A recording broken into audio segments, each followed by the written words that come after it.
Hello everyone, welcome back to my YouTube channel Sachin Chittora official. आज के lesson में अपन सीखेंगे कि खुद से गाना कैसे निकाले, खुद से गाना निकालने का तरीका क्या है आखिरकार। ठीक है, तो काफ़ी लोग बहुत सारे दिन से कमेंट कर रहे थे, व्हाट्सएप पर मैसेज करके बोल रहे थे कि हमसे खुद से गाना नहीं निकलता, उसका आखिर तरीका क्या है, कैसे निकलते हैं खुद से गाने। सो आज का अपना बेंजो ट्यूटोरियल वीडियो है, वो जितने भी अभी तक के वीडियोस वगैरह आए हैं उनसे सबसे अलग है ना। सो इस वीडियो में स्टेप बाय स्टेप अपन सीखेंगे कि खुद से गाना आखिर कैसे निकालें। तो जो भी चैनल पर पहली बार आए हों तो प्लीज़ जो नीचे रेड कलर का सब्सक्राइब का बटन है उसे सब्सक्राइब करके नोटिफिकेशन बेल को ऑल पे सेट कीजिए, ताकि इसी तरह की बेंजो से रिलेटेड वीडियोस की नोटिफिकेशन आपको जल्द से जल्द मिलती रहे। आइए वीडियो स्टार्ट करते हैं।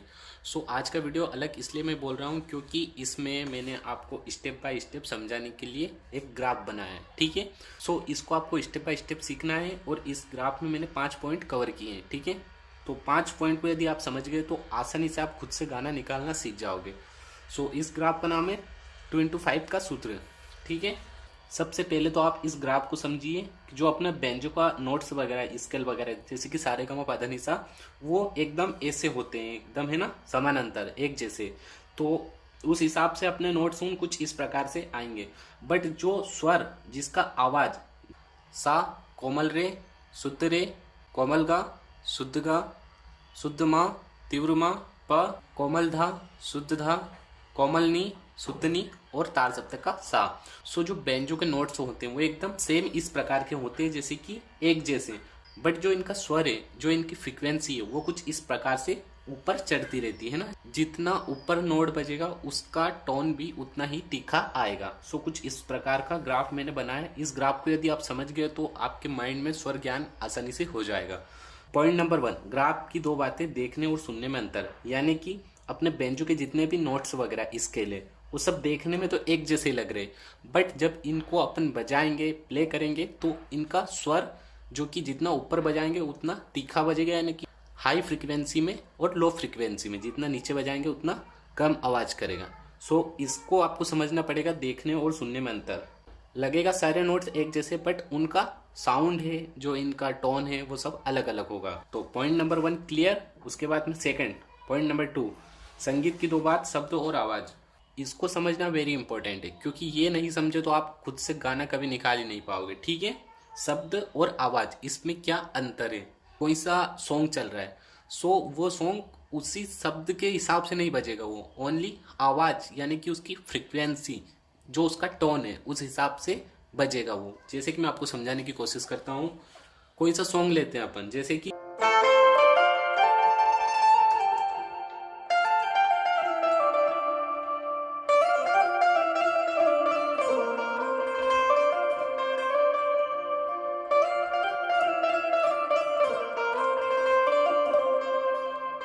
अभी जो ये गाना आपने सुना चला भी आ रहे, तो इस वाले सॉन्ग में जो वर्ड लगे जैसे कि चला भी आ रहे, तो ये एक शब्द हो गया। बट संगीत शब्द के हिसाब से नहीं चलता है। अब इसी शब्द को यदि अपन चेंज कर देंगे, चला भी आ रहे, इसकी जगह पर यहाँ से अपन दूसरा कोई सा सॉन्ग उठाएंगे, जैसे कि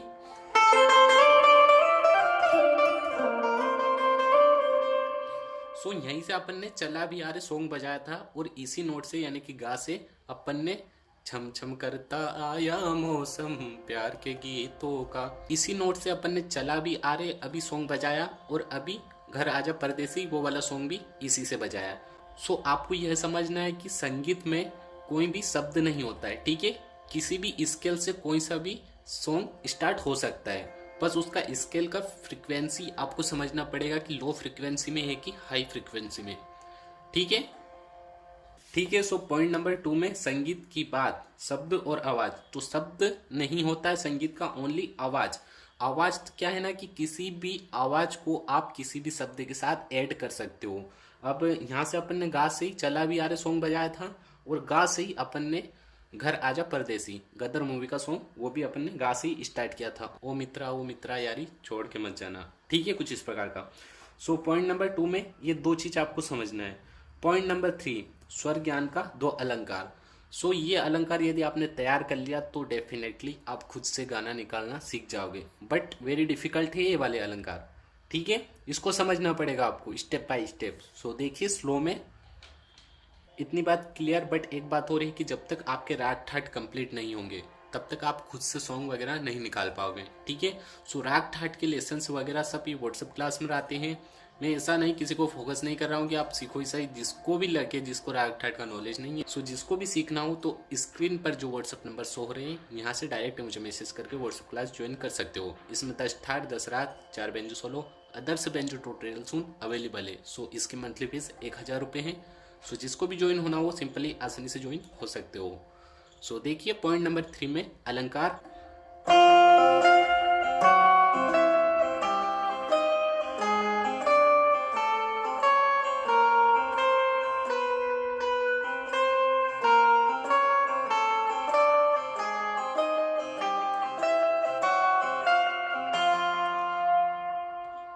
काफी पर्सन को समझ में नहीं आया होगा, सोच रहे होंगे कि क्या बजाया है ना, बट ये एक अलंकार है ना। इसको यदि आपने तैयार कर लिया तो डेफिनेटली आपको स्वर ज्ञान पक्का हो जाएगा, ठीक है। इसको आपको माइंड में उतारना है एक एक नोट्स को, ठीक है। इसमें 12 के 12 नोट्स उन कवर किए हैं। जैसे कि इधर से सा, ये वाला सा है तो तार सप्तक का सा को अपने को मैच करना है। इस अलंकार की एक खासियत है, इसमें यदि ये वाला सा बजाया तो ऊपर तार सप्तक का भी सा बजाना है, ठीक है। फिर उसके बाद में कोमल रे, उसके बाद में जितना इधर से नोट बढ़ता जाएगा उतना इधर से नोट कम होता जाएगा, ठीक है। सो ये आपको समझना है। तो देखिए इसको आपको किस प्रकार से आपको इसका रियाज करना है। स्टार्टिंग में स्लो में सा और सा, उसके बाद में रे और फिर नी,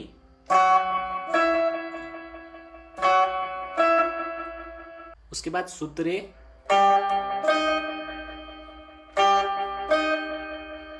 गा,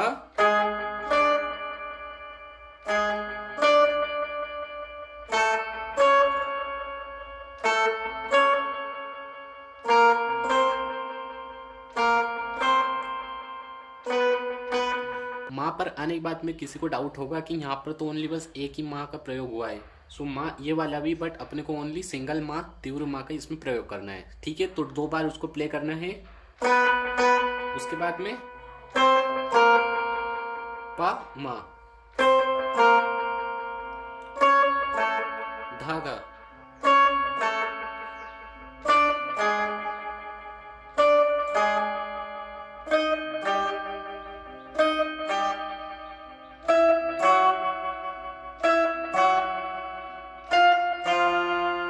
वापिस सा से सा तक। सो तैयार होने के बाद में देखिए इसको थोड़ा स्पीड पे आपको रियाज करना है। ये अलंकार यदि आपने बिठा लिया, इसका यदि सारा स्वर आपके माइंड में उतर गया है तो आप कोई सा भी सॉन्ग आसानी से प्ले कर सकते हो खुद से। जैसे कि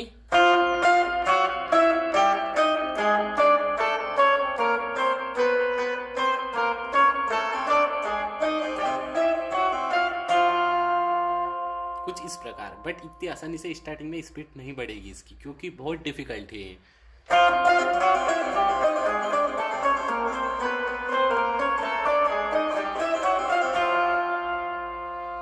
सुनने में बहुत अजीब सा लगता है वो, बट लेकिन बहुत ही यूजफुल है। स्वर ज्ञान करने के लिए सबसे बेस्ट है वो। सो फर्स्ट अलंकार ये वाला हो गया अपना। अब पॉइंट नंबर 3 का सेकंड अलंकार देखिए। सेकंड अलंकार में क्या है ना कि जितने भी मैंने अलंकार वगैरह आपको दिए थे पिछले लेसन उनमें, उन अलंकार को आप स्पीड पे यदि आप कंटिन्यू रियाज करेंगे तो डेफिनेटली आपको स्वर ज्ञान जरूर होगा। कुछ एडवांस लेवल के जो अलंकार वगैरह मैंने दिए थे उनका आप कंटिन्यू रियाज कीजिए। जैसे कि कुछ इस प्रकार के,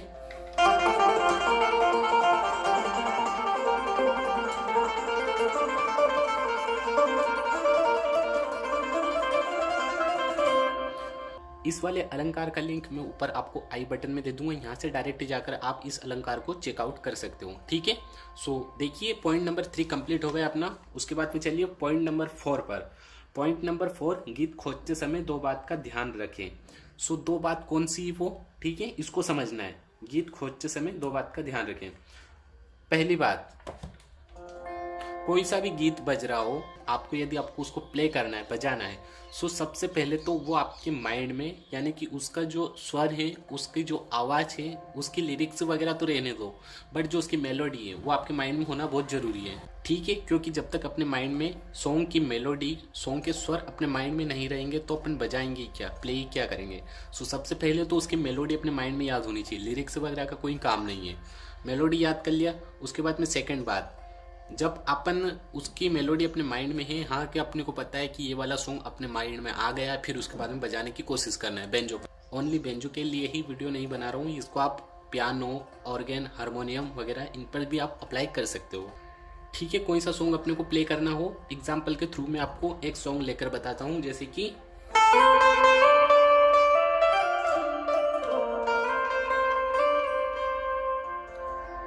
बहुत सिंपल सॉन्ग है। सो आपको जो बिगनर्स है उनके लिए मैंने थोड़ा डिफिकल्ट सॉन्ग नहीं लिया, बहुत सिंपल है, इसको आप कोई भी आसानी से प्ले कर सकते हो। सो इसको आपको समझना है इसकी मेलोडी कहाँ जा रही है, इसका जो स्वर है वो किधर जा रहा है, यानी कि चढ़ा हुआ लग रहा है या उतरा हुआ स्वर लग रहा है। सबसे पहले तो कोई सा भी सॉन्ग प्ले करने से पहले उसके स्केल देख लीजिए कि उसमें कौन कौन से नोट्स लगेंगे। ठीक है, ये नोट्स फिर ऊपर तार सप्तक में भी आगे लगेंगे। सो ये गा से स्टार्टिंग होगा, अंतरे से स्टार्टिंग कर रहा हूं इसको।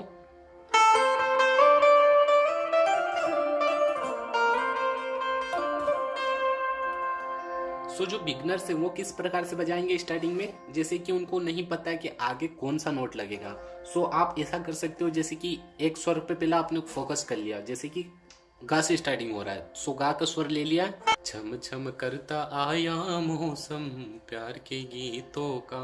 सो जो इसमें स्वर लगे हैं उस स्वर को आपको फोकस करना है, जैसे कि पहले तो छम छम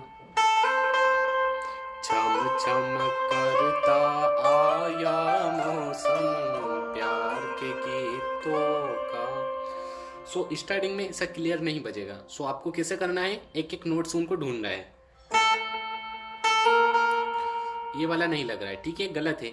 जो गलत नोट है उनको छोड़ करके आपको सही नोट को पकड़ करना है, सही नोट्स की पकड़ करना है, गलत नोट को प्ले नहीं करना है। स्टार्टिंग में गलत नोट आप प्ले कर सकते हो, जैसे कि स्वर ढूंढने के लिए, जैसे कि नहीं लग रहा, ये भी नहीं लग रहा है, ये वाले नोट्स लग रहे हैं। सो उनको फिर आपको कॉपी कर लेना है, गलत नोट्स को छोड़ देना है, सही नोट्स की कॉपी कर लेना है। फिर आया मौसम प्यार के गीतों का, ठीक है।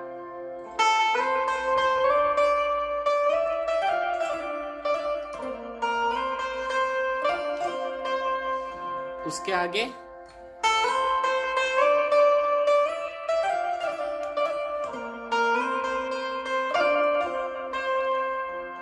फिर ऊपर तार सप्तक में बजाना है, ठीक है। इतना कंप्लीट हो गया, बट आगे का जो स्वर लगेगा, जो आगे नोट्स लगेगा वो ऊपर जा रहा है, यानी कि तार सप्तक में जा रहा है। सो उसका जो टोन है, उसका जो फ्रीक्वेंसी है वो एकदम ऊपर जा रहा है। सो उस हिसाब से अपने को आगे का नोट्स लगाना है ना, दा दा दा दा दा दा दा, कुछ इस प्रकार का, ठीक है। पा से डायरेक्ट गा पर। सो पा और गा के बीच में कितना फ्रीक्वेंसी स्वर का, वो जब तक आपके माइंड में नहीं बैठेगा तब तक आप कोई सा भी सॉन्ग प्रॉपरली नहीं बजा पाओगे। उसके लिए मैंने जो अभी अलंकार दिया है ना, उससे आपको क्या है ना कि जितने दूर दूर नोट्स वगैरह हैं, स्वर हैं, उसको आपको माइंड में आपको बैठ जाएगा कि इतने इतने दूर पर ये वाले नोट्स आएंगे, इतनी इतनी दूरी पर, ठीक है। सो ये वाला समझने के लिए बेस्ट अलंकार है, स्वर ज्ञान करने के लिए वो वाला अलंकार जो पिछले अभी मैंने बताया आपको वीडियो के थोड़े पीछे। तो पा और गा के बीच में इतना गैप है। सो इस गैप के अंदर बहुत सारे जो बिगनर्स हैं वो क्या करेंगे, जैसे कि स्टार्टिंग में स्वर ढूंढना है, उनको नोट्स ढूंढना है, तो आप एक एक नोट से को ढूंढते ढूंढते फिर आप सही नोट तक पहुंच सकते हैं। जैसे कि ये वाला नहीं लग रहा है, ये वाला भी नहीं लग रहा है, ये वाला लग रहा है। सो सही नोट से की पकड़ करने के बाद में आप गलत नोट्स को छोड़ दीजिए, सही नोट को पकड़ लीजिए। ऐसे करते करते आप एक एक सॉन्ग तैयार कर सकते हो खुद से। खुद अपने माइंड से तैयार करना पड़ेगा, किसी के बताने से स्वर ज्ञान नहीं होता है। जब तक आप इसमें कॉन्संट्रेट करके रियाज नहीं करोगे तब तक आपके माइंड में नहीं बैठेगा। सो पॉइंट नंबर 4 में मैंने बताया कि गीत खोजते समय 2 बात का ध्यान रखें। 2 बात कौन कौन सी है? फर्स्ट, किसी भी सॉन्ग को प्ले करने से पहले उसकी ओरिजिनल मेलोडी, उसका ओरिजिनल स्वर आपके माइंड में याद होना चाहिए। फर्स्ट ये हो गई। सेकंड ये है कि किसी भी सॉन्ग को प्ले करने से पहले आप उसका एक एक स्केल ढूंढ कर आप उसका ओरिजिनल स्केल सिलेक्ट कर सकते हो। बिगनर्स के लिए बता रहा हूँ, बट जिसको स्वर ज्ञान है वो आसानी से 1 बार सुनेगा, 2 बार सुनेगा, उसके बाद में आसानी से खुद से सॉन्ग निकाल लेगा, ठीक है। उसके बाद में 5वां पॉइंट अपना, गीत तैयार होने के बाद में दो बात का ध्यान रखें, ये सबसे इम्पोर्टेंट है, ठीक है। पांचों पॉइंट इसको आपको समझना है, क्योंकि कोई सा भी गीत या सॉन्ग अपन ने तैयार कर लिया, उसके बाद में जब उसका ओरिजिनल स्केल की बात आती है तो ओरिजिनल स्केल से ही अपने को बजाना है उसको, ठीक है। जैसे कि अपन ने तैयार किया 10वें नंबर की साज है उस वाले सॉन्ग को, बट उसका ओरिजिनल स्केल है 5वें नंबर का, यानी कि एफ, ठीक है। सो उस हिसाब से अपने को स्केल सिलेक्ट करना पड़ेगा। तो सॉन्ग को इस वाले स्केल से भी बजा सकते हैं और 10वें नंबर के स्केल से भी बजा सकते हैं। सो किसी भी सॉन्ग को आपको तैयार करना है बेंजो पर, तो दो स्केल से आपको उसका रियाज करना पड़ेगा, 5वें से भी और 10वें से भी। सो देखिए, जैसे कि एक एग्जाम्पल के थ्रू आपको समझाने की कोशिश कर रहा हूँ, है ना, बिगनर्स को समझ में नहीं आएगा। जैसे कि ये वाला सा 5वें नंबर का अपना, सो इस वाले सा से अपन ने नोट्स बजा लिए। अब एक सॉन्ग बजाते हैं।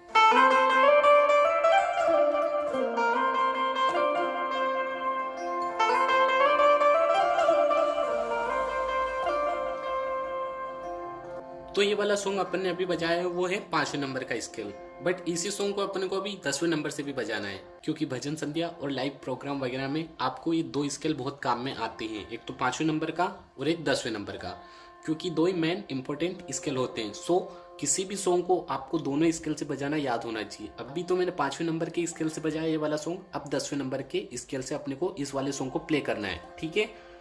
सॉन्ग तैयार होने के बाद में इन दोनों स्केल से आपके सॉन्ग तैयार होने चाहिए, जितने भी सॉन्ग आपके माइंड में हो, दोनों स्केल से जितने भी सॉन्ग आपने तैयार किए दोनों स्केल से बजाना याद होना चाहिए, 5वें नंबर से भी और 10वें नंबर के स्केल से भी। देखिए 10वें नंबर के स्केल से ये वाला सॉन्ग,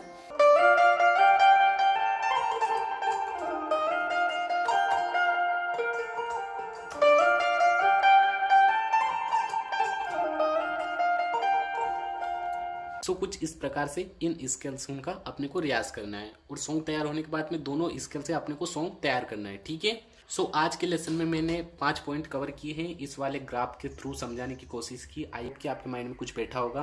और पॉइंट नंबर 1 में ग्राफ में दो बातें, देखने और सुनने में अंतर, आई होप आपको क्लियर हो गया होगा। पॉइंट नंबर 2 संगीत की दो बातें, शब्द और आवाज, शब्द नहीं होते, ओनली आवाज होती है संगीत का।